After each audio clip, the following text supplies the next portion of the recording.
Federal prosecutors gave multimillionaire and registered sex offender Jeff Epstein a lenient plea deal and kept it hidden from his underage victims. Now some are calling for a new prosecution of Epstein, as well as an investigation, and this is the important part, an investigation into the former U.S. Attorney Alex Acosta. Yes. Molly Barrows, legal journalist and writer for Trial Lawyer Magazine.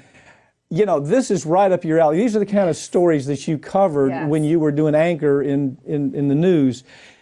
This one is so disgusting. It's egregious. I think level. Because we allowed government to make it happen, not to let it happen, but to make it happen. What's your take? Yes, it's a secret deal. It's a sweetheart deal. They protected a registered sex offender from his own crimes and protected him like he was the victim. And what's even worse, and I've heard this so many times, is they treat the victims, the ones who come forward with their stories, like they are the ones that are the problem. We don't want to hear from you. And that's, to me, what this story says. This secret deal was hidden from them, and the judge agreed, the federal judge, you heard this, said they broke the law, that Acosta, as well as the prosecutors that worked out the deal with Epstein's attorneys, Jeffrey Epstein's attorneys, that they broke the law by doing that, by hiding the plea deal and then sealing it so that nobody could see his full list of accomplices, could see what he was really doing, the full extent of his crime. Well, look, first of all, let's be clear what happened here.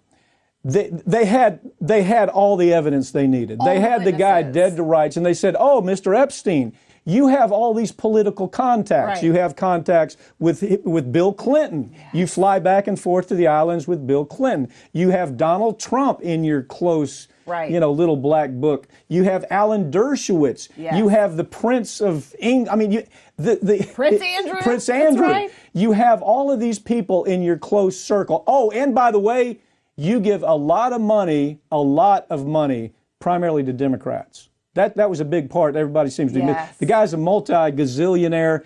And so they catch him, and here's the punishment. He has to go to jail. He can come and go as he wants. Right. He has to, he has to spend a few hours there every day.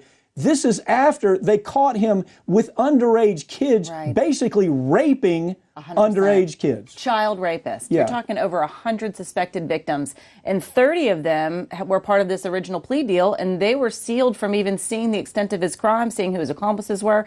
And so that was part of the travesty that the judge said. But he didn't go as far as to say, he was like, bad prosecutors. He didn't say, let's reopen this prosecution. He basically told the attorneys of the victims to get together and come up with what sort of settlement that they would want. But these victims have not asked for damages or money. So in some ways, as many sexual assault victims as I have talked to, that might be helpful and healing in some ways, but what they really want is accountability, and I think he needs to be re-prosecuted. Let me tell you what's interesting about this case. The lawyers that handled this are friends of mine. Right. They had, this was not about money at all. They didn't get paid a dime to do this.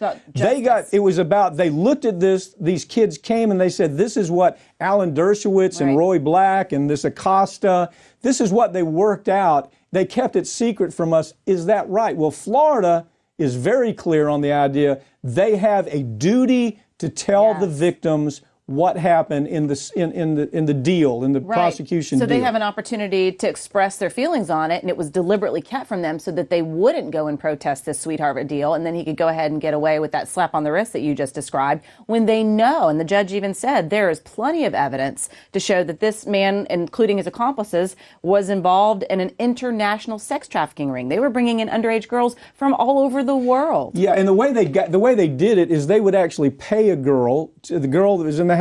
Right. I'll give you $200 for every girl you bring in. No, but the new girls. Per head, I will pay you $200 per girl that comes here. And this was going on. They were flying them back and forth to the islands. When you look at the who's who list, there's a really interesting part about this that's kind of gotten lost. That is the pilot who did the flying back and forth to this Paradise Island. He named the names, buddy. I mean, he just said this person was there, and it was like a who's who of politics.